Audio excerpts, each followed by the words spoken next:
Boa noite a todos. Buenas noches a los hermanos de Paraguai também.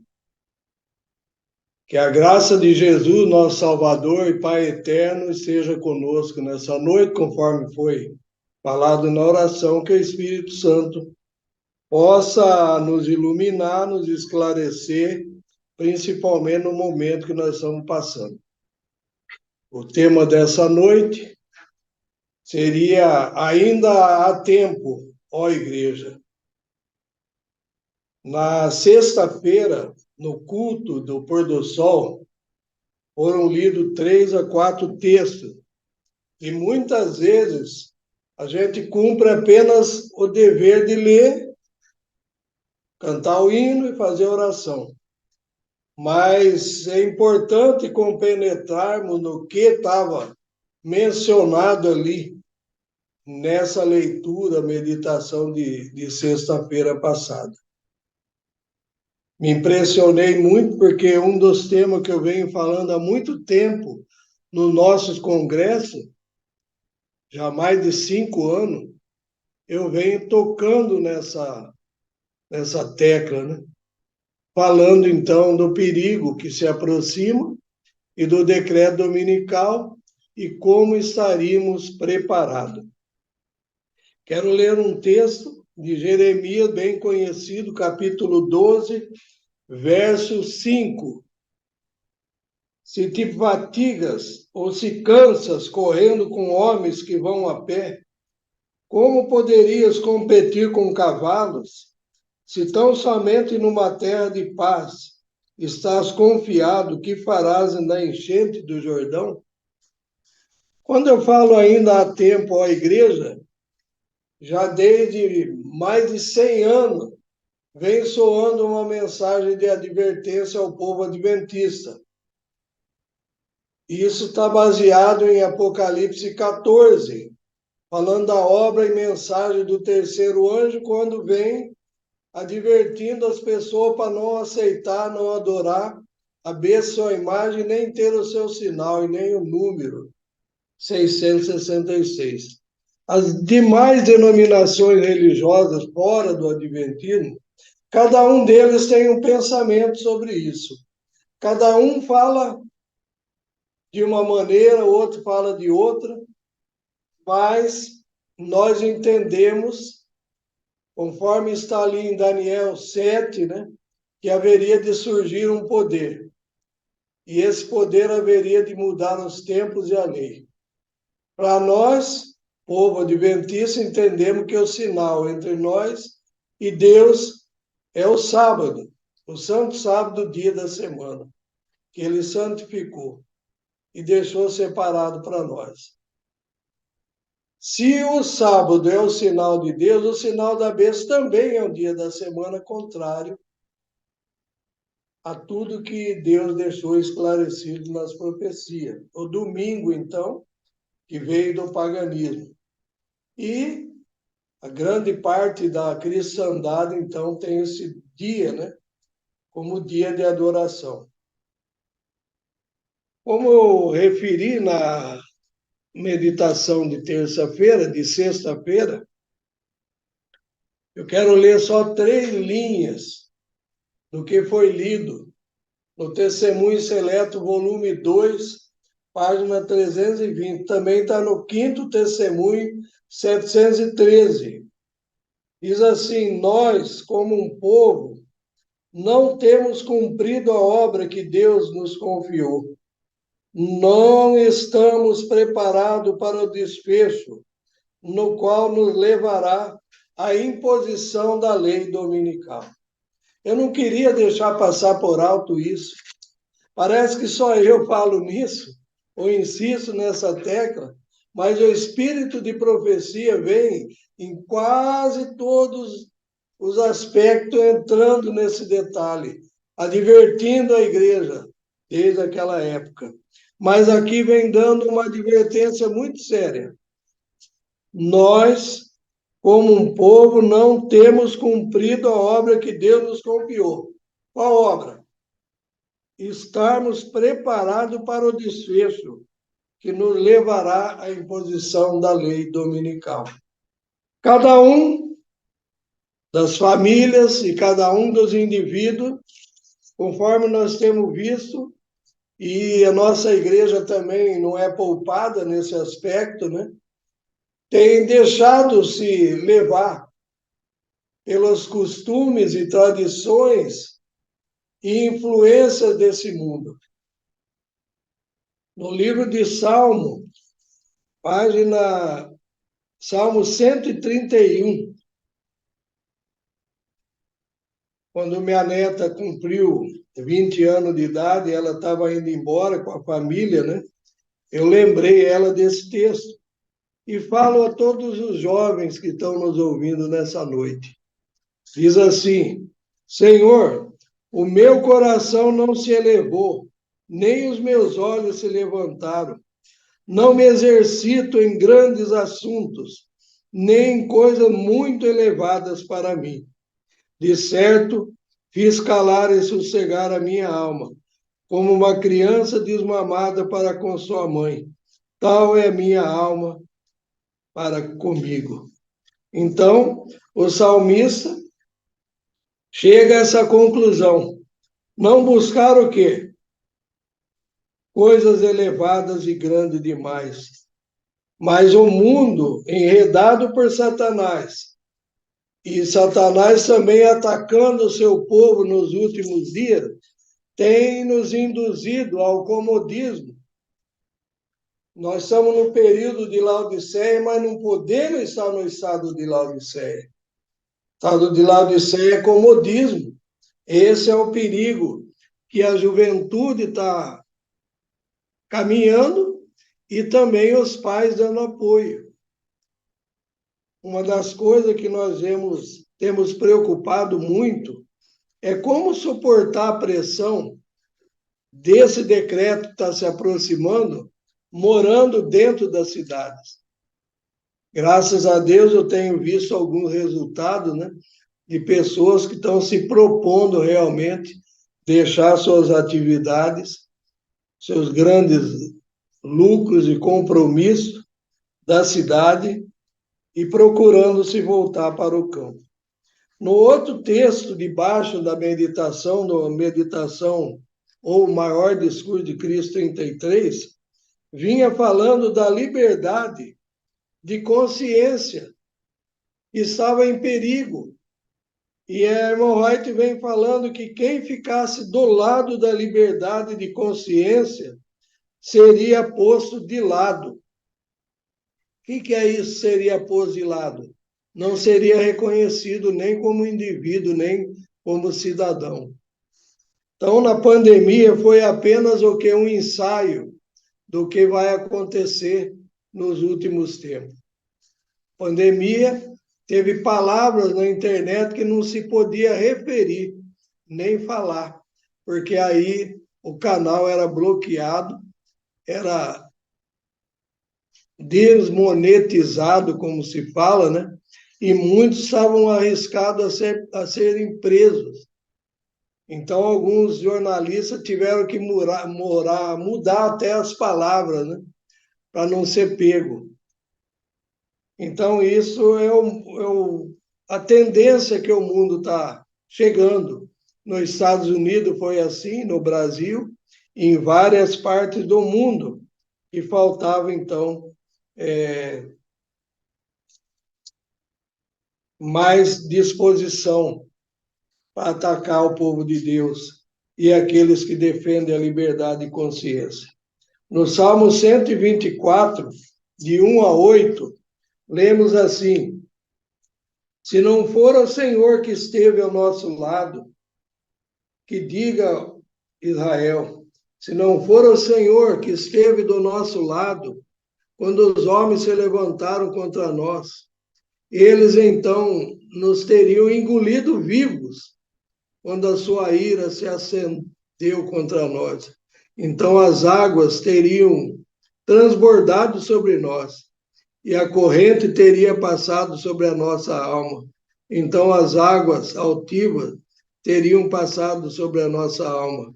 Bendito seja o Senhor, que não nos deu por presa aos seus dentes. A nossa alma escapou como um pássaro do laço do passarinheiro, e o laço quebrou e nós escapamos. O nosso socorro está em o nome do Senhor, que fez o céu e a terra. Então, eu posso dar um testemunho disso, né? Nosso povo pequeno conseguiu, então, como diz o salmista, escapar. Não só da doença, da enfermidade, né? Mas conseguimos contornar a situação sem que fôssemos prensados muitas vezes e nossa consciência subvertida. Mas dentro do adventismo, o que nós vimos? Muito cedendo, né? E a situação vai se tornando cada vez mais clamorosa, porque o adventismo está numa situação terrível e o que nós acabamos de ler é que o adventismo não estava preparado para a imposição da lei dominical.